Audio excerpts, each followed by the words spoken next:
ما شاء اللہ لا حول ولا قوۃ الا باللہ العلی العظیم اعوذ باللہ من الشیطان اللعین الرجیم بسم اللہ الرحمن الرحیم الحمد للہ رب العالمین والصلاة والسلام على سید الانبیاء والمرسلین وآلہ الطیبین الطاہرین المعصومین اما بعد فقد قال اللہ سبحانہ وتعالی فی کتابہ المجید بسم اللہ الرحمن الرحیم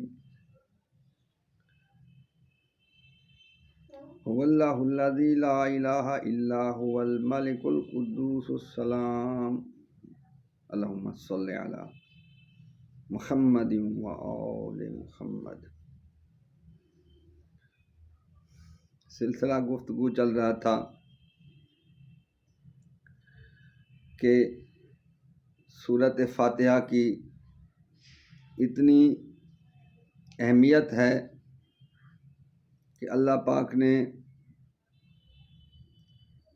فرض کیا ہے نماز میں کہ جو بھی آدمی نماز پڑھے اس پر فرض ہے کہ وہ اپنی نماز میں سورۃ فاتحہ کو لازمی جز قرار دے۔ یہ سورۃ فاتحہ نماز کا لازمی جز ہے۔ سورۃ فاتحہ کے بغیر کسی مسلمان کی نماز قابل قبول نہیں ہے۔ یہ بار بار ہر روز سورۃ فاتحہ کو پڑھنے کا حکم ہے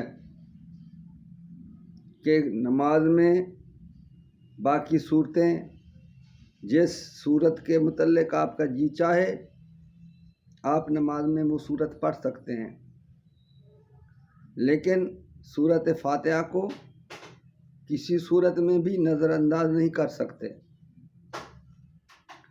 تو سورۃ فاتحہ میں اللہ نے فرمایا ہے مالک یوم الدین، روز جزا کا مالک ہے۔ تو یہ لفظ مالک، ہم نے اس لفظ مالک کے اوپر توجہ دینی ہے کہ مالک کسے کہتے ہیں۔ مالک اس کو کہتے ہیں کہ جو جی چاہے کرے، اسے کوئی روکنے والا نہ ہو۔ تو اللہ نے قرآن مجید میں کئی مقامات پر اپنی اس صفت مالک کا تذکرہ فرمایا ہے۔ سورۃ فاتحہ میں بھی اللہ تعالیٰ نے اپنی اس صفت کا تذکرہ فرمایا ہے۔ اللہ نے فرمایا ہے مالک یوم الدین، روز جزا کا مالک ہے، یعنی بروز قیامت اسی کا حکم چلے گا، اسی نے فیصلہ کرنا ہے۔ تو سوال یہ پیدا ہوتا ہے کیا اس دنیا میں وہ مالک نہیں ہے؟ ہرگز نہیں، دنیا میں بھی وہ مالک ہے۔ اللہ نے قرآن مجید میں بارہا دفعہ ارشاد فرمایا ہے، کسی جگہ پہ فرمایا ہے هو اللہ الذی لا الہ الا هو الملک، وہ ہستی ہے کہ جس کے علاوہ کوئی عبادت کے لائق نہیں۔ وہ مالک ہے. تو کسی مقام پہ فرمایا ہے مالک الناس، کہ وہ لوگوں کا مالک ہے. اب مالک الناس کا کیا مطلب ہے؟ یعنی جتنا عرصہ جس کو وہ حیات عطا کرنا چاہتا ہے وہ اس کو حیات عطا کر دیتا ہے. وہ مالک ہے. جب وہ چاہتا ہے کہ وہ اس دنیا سے چلا جائے انسان، تو وہ کوئی انسان اس دنیا میں باقی نہیں رہ سکتا. وہی مالک ہے، وہی با اختیار ہے. حقیقی مالک اس کو کہتے ہیں کہ جو جسے جتنا چاہے عطا کرے. وہ چاہتا ہے تو انسان زندہ رہتا ہے، وہ چاہتا ہے تو انسان سے زندگی لے لی جاتی ہے. تو اللہ ہی با اختیار ہے. انسان جزوی اختیار رکھتا ہے. اللہ نے فرمایا ہے کہ انسان کو میں نے ایک راستہ بتا دیا ہے، انا ہدیناہ السبیلا، ایک راستے کی ہدایت کی. اب ہدایت تو اللہ نے ایک راستے کی ہے. آگے پھر اللہ نے فرمایا اما شاکر و اما کفورا. اب انسان کی مرضی کہ وہ شکرانے والے راستے پہ چلے یا کفر والے راستے پہ چلے. اب یہ اختیار کس نے انسان کو دیا ہے؟ اللہ نے. اللہ نے انسان کو اختیار دیا ہے کہ ہدایت کے راستے پہ جائے اور نجات حاصل کرے، اور ہدایت کے راستے کو چھوڑے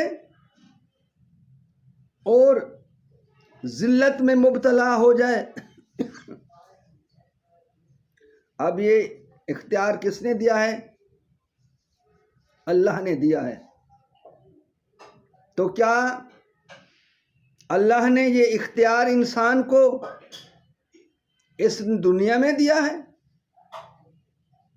نہیں. اللہ نے اپنے بندوں کو، اپنے نیک بندوں کو، اپنے اولیاء کو، اپنے انبیاء کو، جنہیں اس نے نبی بنا کے بھیجا، تو اللہ نے انہیں فرمایا کہ آپ نے لوگوں تک ہدایت پہنچانی ہے، لوگوں تک حقیقت پہنچانی ہے. اب لوگوں کی مرضی کہ وہ حقیقت کو مانے یا حقیقت کو نہ مانے. بہت سے لوگ حقیقت سے دور رہے، نبیوں نے حقیقت پہنچائی، انبیاء حقیقت پہنچانے کے لیے تشریف لائے. لوگوں نے انبیاء کی باتوں کو تسلیم نہیں کیا تو انبیاء نے ان کے اوپر جبر نہیں کیا. اللہ نے فرمایا ہے کہ لا اکراہ فی الدین، دین میں کوئی جبر نہیں ہے. ہمارے پیارے نبی حضرت محمد مصطفیٰ صلی اللہ علیہ وآلہ وسلم سے ارشاد فرمایا ہے انما انت مذکر لست علیہم بمسیطر، کہ میرے حبیب آپ صرف یاد دہانی کراتے جائیں، آپ ان کے دروگے نہیں ہو، آپ انہیں صرف یاد دہانی کرا دیں، مان جائیں تو وہ انعام کے مستحق ہوں گے، اور اگر نہ مانے تو وہ سزا کے مستحق ہوں گے۔ اب اللہ نے یہ ہمیں حکم دیا ہے کہ ہم اللہ کے فرمان کے اوپر عمل کریں،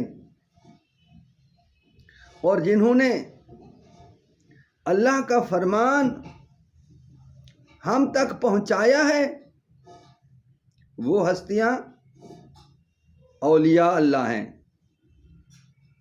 اور اولیاء اللہ کتنے ہیں اللہ نے قرآن میں بتا دیا ہے ہمیں،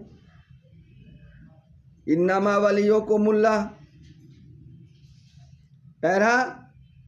پہلا ولی تمہارا اللہ ہے، ورسولہ، دوسرا ولی اللہ کا رسول ہے، والذین آمنوا الذین یقیمون الصلاۃ ویؤتون الزکاۃ وہم راکعون، اور وہ اولیاء ہیں جو حالت رکوع میں زکوٰۃ دیتے ہیں۔ تو یہ اللہ نے جو انبیاء کو اور حالت رکوع میں جنہوں نے زکوٰۃ دی ان کو ولایت اس دنیا کی حد تک عطا کی، یا انہیں وہ ولایت آخرت میں بھی ملے گی؟ تو ہم نے قرآن سے پوچھنا ہے، اللہ سے پوچھنا ہے کہ اللہ ہمیں کیا فرما رہا ہے۔ اللہ نے قرآن میں فرما دیا وَعَلَى الْأَعْرَافِ رِجَالٌ يَعْرِفُونَ كُلًّا بِسِيمَاهِمْ، مقام اعراف جو جنت اور جہنم کے درمیان میں ہے، اس میں کچھ مرد ہوں گے، رجال، رجل کی جمع ہے، رجل کہتے ہیں ایک مرد کو، رجال کہتے ہیں کچھ زیادہ مردوں کو۔ تو اللہ فرما رہا ہے کہ مقام اعراف پہ کچھ مرد ہوں گے، جو مرد ہیں ان کی ڈیوٹی کیا ہے؟ یعرفون کلا بسیماہم، ہر ایک کو پہچانیں گے، ان کی پیشانی دیکھ کے ان کو مشخص کریں گے کہ یہ مومن ہے، یہ غیر مومن ہے۔ تو اللہ نے قرآن مجید میں سورۃ رحمان میں ارشاد فرمایا ہے یومئذ لا یسأل عن ذنبہ انس ولا جان، قیامت کے دن نہ کسی انسان سے اور نہ کسی جن سے اس کے گناہوں کے بابت سوال کیا جائے گا۔ ہاں، تو کیسے پتہ چلے گا کہ کون مومن ہے اور کون مجرم ہے؟ یعرف المجرمون بسیماہم، اللہ فرماتا ہے کہ بروز قیامت مجرموں کو ان کی پیشانیوں سے پہچانا جائے گا۔ تو مجرموں کو پیشانیاں دیکھ کر کون پہچانے گا؟ اللہ نے فرمایا کہ وہ مرد ہوں گے مقام اعراف پر۔ اب ان مردوں نے پہچاننا ہے کہ یہ مومن ہے، یہ غیر مومن ہے، اور جس کے متعلق ان مردوں نے یہ فرما دینا ہے کہ یہ مومن ہے، تو ان کو جنت عطا کر دی جائے گی، اور جن کے متعلق انہوں نے فرمانا ہے کہ یہ غیر مومن ہے تو ان کو اس کا مقام دے دیا جائے گا۔ تو معلوم ہوا کہ بروز قیامت بھی یہی ہستیاں اللہ کے اولیاء ہوں گے،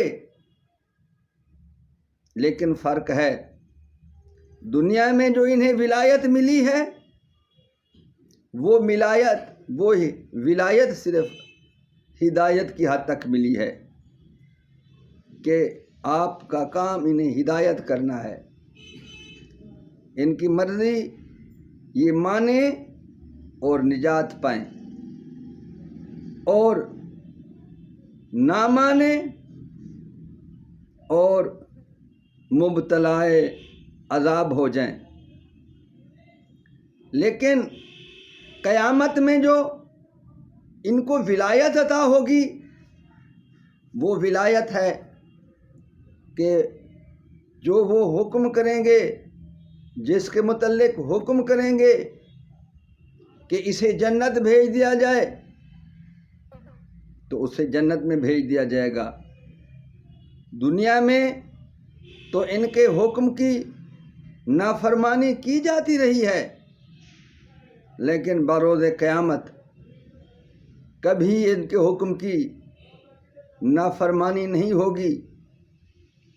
تو اللہ نے جو یہ فرمایا ہے کہ مالک یوم الدین، روز جزا کا مالک ہے، یعنی اللہ نے دنیا میں اپنے اولیاء کو جو اختیار دیا تھا ان کی نافرمانی کی گنجائش تھی کہ جو نافرمانی کرنا چاہے ان کے ساتھ کوئی جبر نہیں کرے گا، لیکن بروز قیامت کسی کو ان کی نافرمانی کی کوئی اجازت نہیں ہوگی۔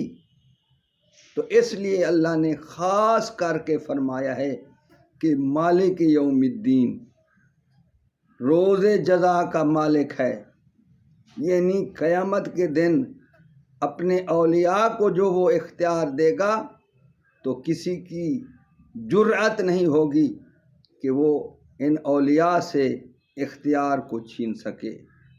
وما علینا الا البلاغ المبین۔